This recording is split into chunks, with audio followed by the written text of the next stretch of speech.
Halo semua, selamat datang di Podcast Siswa. Sebelum mulai podcast kali ini, kenalin nama gue Santika, moderator pertama yang akan memimpin jalannya acara ini, ditemani dengan rekan moderator gue, Abang Leonard. Hai semua, seperti yang sudah Santika sampaikan, nama gue Abang Leonard, sebagai moderator kedua di podcast ini. Oke, topik podcast kali ini sangat menarik banget loh. Yaitu topiknya adalah menelisik keadilan hakim pada kasus korupsi bansos. Wait, sebelum kita ke narasumber nih ya, menurut lo sendiri, kehakiman itu apa sih Bang? Menurut gue dulu nih. Iya, gue pengen tahu aja interpretasi kehakiman dari sudut pandang lo itu kayak gimana. Tahu gue itu ya, kehakiman itu kayak kekuasaan yang menegakkan hukum atau keadilan gitu gak sih? Kalau menurut lo sendiri gimana, Pak? Kalau menurut gue ya, kehakiman itu yang memvonis dan mengadili para tersangka kejahatan gak sih? Mungkin pengertian kita benar, mungkin aja salah. Gue yakin sih pasti ada aja anak hukum yang nonton podcast ini sekarang lagi gregetan banget sama jawaban kita. Ya udah, daripada kita makin ngawur nih ya, makin ngawur jawabannya, mending langsung aja kita tanya ke narasumber pertama kita, yaitu dia. Apa sih kehakiman itu? Untuk dia, kami persilahkan. Hai, kenalin gue Dia Zaira.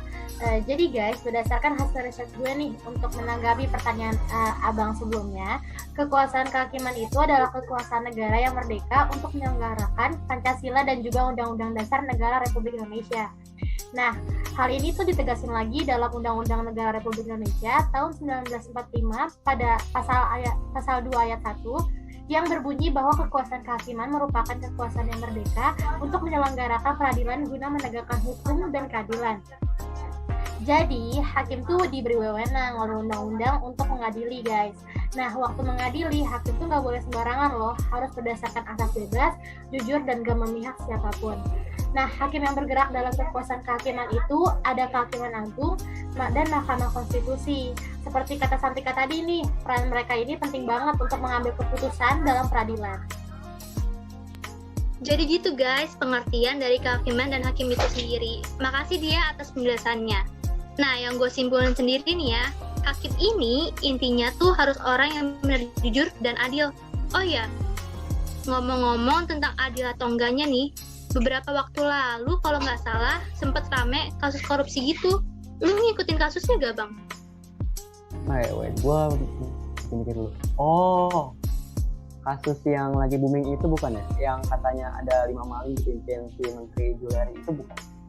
Tahu gue sih mereka korupsinya sampai 8,2 miliar. Wow, menurut gue gila banget ya sih. Serius sebanyak itu? Padahal itu duit buat bantuan sosial pas pandemi loh. Parah banget sih itu. Iya kan, bener. Parah banget sumpah. At least segitu doang sih yang gue tangkap dari berita yang gue baca.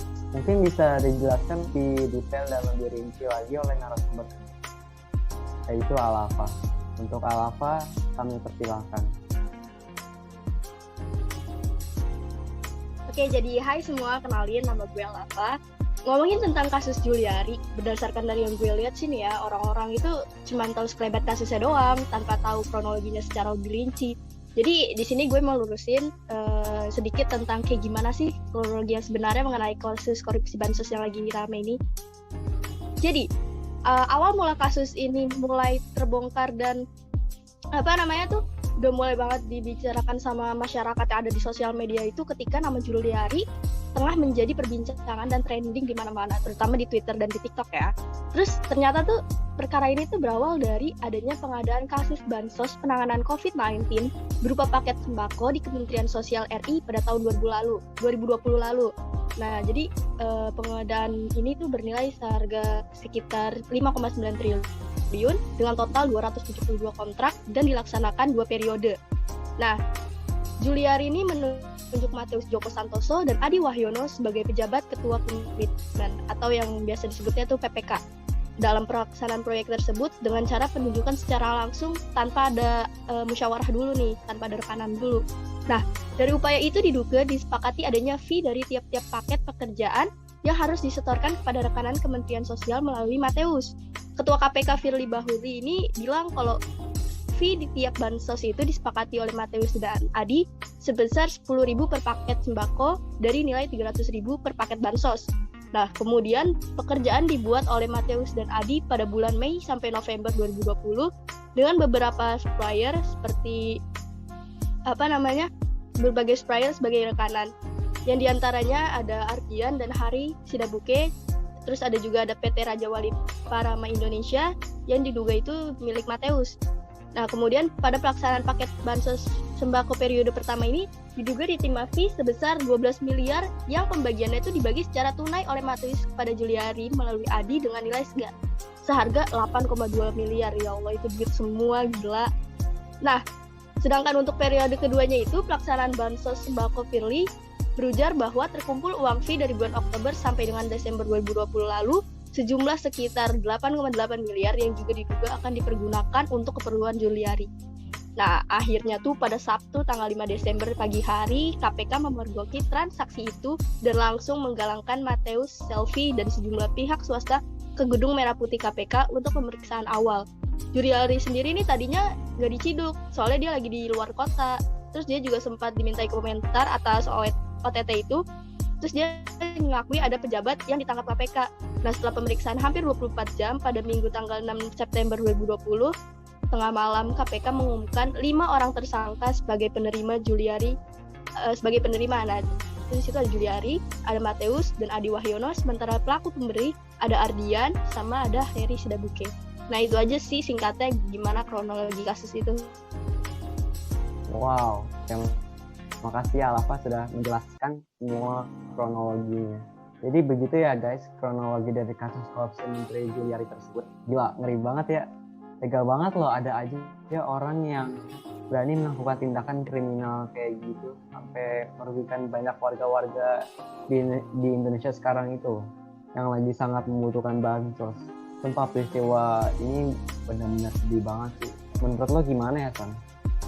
Gue bener-bener gak habis pikir sih ada orang yang kepikiran buat korupsi di tengah situasi kayak gini. Ya bukannya mewajarkan korupsi lainnya nih ya, cuman ini bener-bener gak berperi kemanusiaan banget. Jadi mau tahu deh, ini kelakuan ini tuh ngelanggar pasal berapa aja dan sanksi apa yang harusnya dia terima. Lu tahu gak Bang apa aja? Gue kurang tahu ya ini melanggar pasal berapa. Tapi setahu gue bakal dapat sanksi penjara kalau nggak salah sekitaran 4 sampai 20 tahun deh. Karena sama-sama nggak tahu nih ya, mending kita langsung aja tanya ke narasumber kita yang ketiga, Regina. Kami persilahkan. Oke, hai semuanya. Sebelumnya kenalin gue Regina. Nah, untuk pertanyaan kali ini nih, gue bicara dari segi fakta dan banyaknya riset yang ada. Jadi berdasarkan hasil browsing gue, pasal-pasal yang dikenakan kepada Pak Juliari ini cukup banyak ya sebenarnya. Ada pasal 12A dan 12B atau pasal 11 UU nomor 31 tahun 1999 yang diubah UU nomor 20 tahun 2001 tentang tindak pidana korupsi JO pasal 55 ayat 1 KUHP. Nah, di sini gue mau jabarin sedikit nih pasal-pasalnya. Jadi kalau di pasal 11 itu menyebutkan bahwa dipidana dengan pidana penjara paling singkat 1 tahun dan paling lama itu 5 tahun. Serta untuk dendanya paling sedikit 50 juta dan paling banyaknya tuh 250 juta. Lalu di pasal 12 itu dibilang dipidana dengan pidana penjara seumur hidup atau pidana penjara paling singkat 4 tahun dan paling lamanya 20 tahun. Lalu dendanya itu paling sedikit 200 juta dan paling banyak 1 miliar. Nah, kalau pasal 12A itu berisi ketentuan mengenai pidana penjara dan pidana denda untuk pelaku tindak pidana korupsi yang nilainya kurang dari 5 juta. Jadi kalau misalnya kita korupsinya di bawah 5 juta, itu hukumannya lebih sebentar, kayak pidana penjaranya itu paling lama 3 tahun dan dendanya itu paling banyak 50 juta. Sedangkan pasal 12B-nya itu dibilang pidana bagi pegawai negeri atau penyelenggara negara. Itu pidananya tuh pidana penjara seumur hidup dan pidana penjara paling singkatnya 4 tahun, paling lamanya 20 tahun. serta dendanya paling sedikit 200 juta dan paling banyaknya 1 miliar. Sementara yang terakhir ini pasal 55 KUHP disebutkan dihukum sebagai orang yang melakukan peristiwa pidana. Jadi ada 2 tipe nih orang yang melakukan peristiwa pidana. Yang pertama itu orang yang melakukan atau menyuruh melakukan atau turut melakukan perbuatan itu. Jadi disuruh melakukan dan turut melakukan tanpa paksaan, kalau tipe yang pertama. Kalau yang kedua, orang yang dengan pemberian, perjanjian, salah memakai kekuasaan atau pengaruh, kekerasan, ancaman, atau tipu daya, atau dengan memberi kesempatan, daya upaya, atau keterangan, sengaja membujuk seseorang untuk melakukan sesuatu perbuatan. Jadi kalau tipe yang kedua ini, dia diancam atau dipaksa untuk melakukan sesuatu yang dia nggak mau gitu. Gitu guys, kurang lebihnya. Panjang kan? Wah, banyak juga ya ternyata pasalnya. Terima kasih Regina atas jawabannya. Nah, berdasarkan pasal-pasal yang udah disebutin tadi nih ya, dan ngelihat dari banyaknya uang yang dia korupsi, seharusnya dia dapetin hukum yang berat gak sih? Karena ini bukan korupsi biasa lagi, bahkan udah nggak bisa dibilang korupsi bencana nasional. Ditambah nih ya, kalau nggak salah, Pak Presiden dan Pak Menteri Koordinator Bidang Politik Hukum menegaskan dari jauh-jauh hari agar nggak main-main dengan persoalan bantuan sosial penanganan COVID-19 ini. Nah iya tuh, gue setuju banget kalau dia dapat hukuman yang berat, jangan sampai dikasih keringanan. Enak aja tuh orang nikmat-nikmat ngabisin uang bansos rakyat. Sedangkan rakyatnya sendiri capek-capek cari uang buat sekedar makan sehari-hari doang. Kebutuhan primer aja susah, apalagi sekunder ya kan? Iya kan, sumpah deh, gue bener-bener sedih banget ngelihat dikotomi menteri-menteri yang hidupnya enak dan masyarakatnya yang lagi sengsara. Setuju gue sama lo. Oh iya, by the way, mari sekarang kita membahas tentang barang bukti dan mempersilakan narasumber ketiga untuk berbicara. Maaf lo ya, gue sama Santika dari tadi ngoceh-ngoceh terusnya. Jadi oke deh, mari kita persilakan Christoph Tobi. Oke, sebelumnya gue akan bahas di sini tentang barang bukti yang didapatkan oleh KPK setelah melakukan OOT ya. Yang pertama adalah uang dengan topi miliar, yang kedua uang 171.081 $, atau sekitar 2,42 miliar. Yang ketiga uang $23.000 Singapura atau sekitar 243 juta rupiah. Kerugian negara ditaksir sekitar 32 miliar rupiah. Pak Juliari divonis 12 tahun penjara dan denda 500 juta, terus harus membayar kerugian negara yang telah dia perbuat. Menurut gua, vonis yang diberikan Pak Hakim kepada Pak Juliari ini tidak tepat karena tidak sebanding dengan kerugian yang ia perbuat ke negara. Dia telah membuat negara rugi sekitar 32 miliar dan hanya mendapatkan vonis hukuman 20 tahun penjara.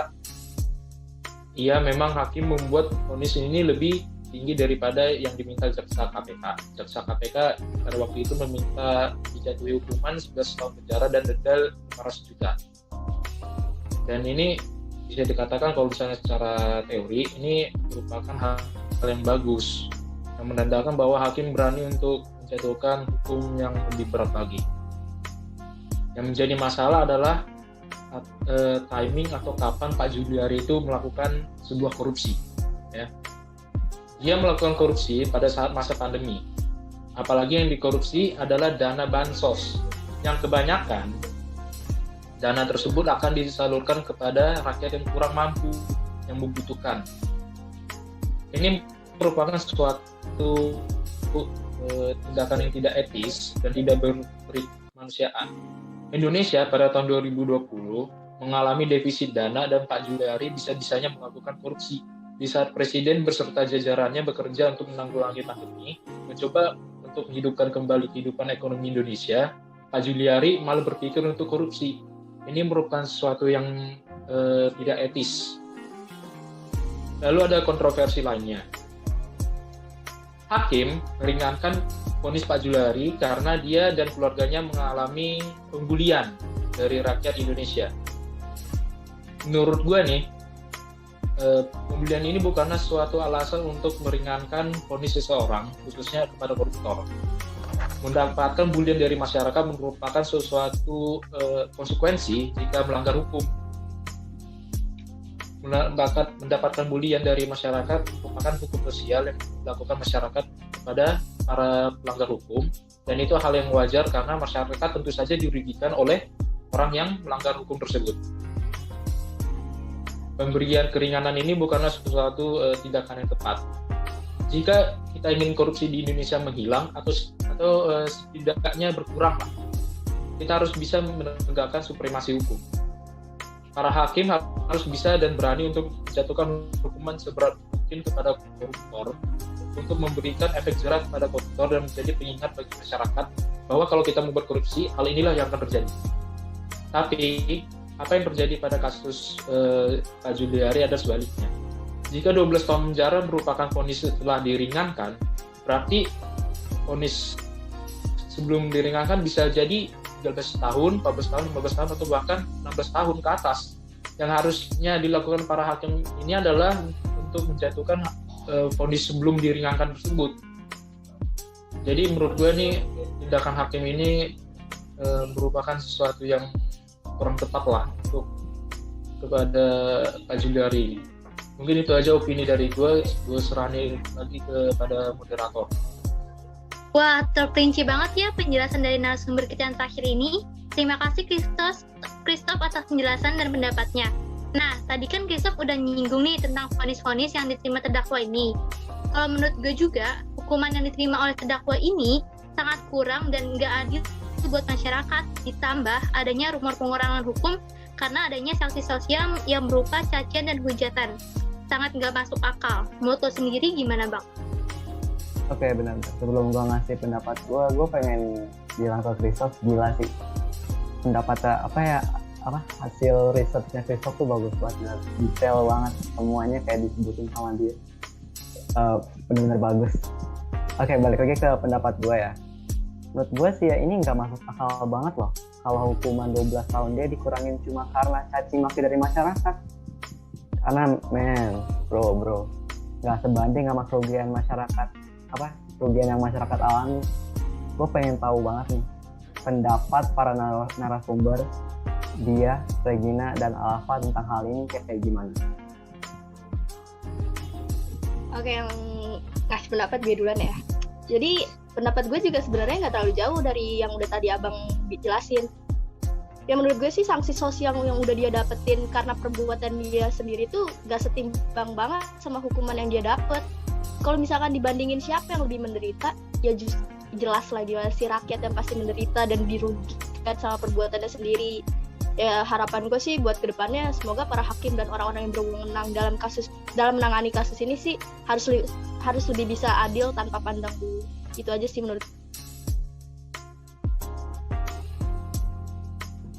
Ya kalau gue jujur ya, gue juga gak setuju banget sih kalau misalnya hukumannya dia itu dikurangin cuman karena caci maki dari masyarakat. Kayak gak sebanding aja gitu sama apa yang dirasain rakyat gitu kan. Kayak jadinya banyak rakyat yang mengalami kerugian karena apa yang dia perbuat. Jadi gue berharap semoga kedepannya para hakim dan orang-orang yang berwenang dalam menangani kasus-kasus kayak gini tuh lebih bijaksana lagi ke depannya. Kayak gitu sih. Kalau gue sendiri jujur nggak jauh-jauh dari kalian, dari narasumber dan moderator. Karena kalau gue jujur pasti nggak bakal setuju sama sekali kalau hukumannya dikurangin. Cuman karena dia kena hujatan dari netizen, mau kayak gimana pun gak sebanding lah sama apa yang udah dilakuin. Harusnya pun dia menerima dengan lapang dada sanksi sosial yang dia dapet saat ini. Karena yang udah dia buat, karena yang dia udah buat tuh gak sebanding sama sekali sama apa yang udah dia dapet. Selebihnya sih gue sangat berharap hakim dan orang-orang yang berwenang dalam menangani kasus ini bisa lebih adil ke depannya. Udah itu aja. Wow, ternyata narasumber kita kali ini sangat-sangat kritis dan punya pendapat yang hampir sama ya, Bang? Iya bener, San. Kece-kece banget loh para narasumber kita. Sampai bikin gue speechless sumpah. Oke deh, terima kasih untuk para narasumber yang sudah menyempatkan waktu untuk berpartisipasi di podcast ini. Karena kita ada di ujung acara ini ya, gue mau menyimpulkan apa aja yang para narasumber telah jelaskan. Jadi, kekuasaan kehakiman itu adalah kekuasaan negara yang merdeka untuk menyelenggarakan keadilan guna menegakkan hukum dan keadilan berdasarkan Pancasila dan juga Undang-Undang Dasar Negara Republik Indonesia. Dan kasus kali ini membahas tentang kasus korupsi bantuan sosial pandemi COVID-19 yang menyebabkan kerugian negara sekitar 32 miliar rupiah. Dilakukan oleh beberapa pejabat negara dan yang paling disoroti ialah pejabat pertama Juliari. Dan juga menurut para netizen, keputusan hakim kepada para terdakwa sangat tidak adil karena hukuman pidana tertinggi hanya 12 tahun penjara. Sehingga para netizen melakukan kritik yang tegas di beberapa platform sosial media. Semoga aja kritik keras para rakyat ini bisa didengar oleh para hakim dan penegak hukum lainnya ya, agar kasus ini dapat terselesaikan dengan seadil-adilnya. Nasi urap dari Malaka, minumnya jus mangga. Jangan harap Indonesia merdeka. Jika korupsi saja, masih saja bangga. Ciamis bersama Ardi. Sampai di sana bertemu Bu Asih. Podcast ini kami sudahi. Sekian dan terima kasih. Dadah. Bye-bye.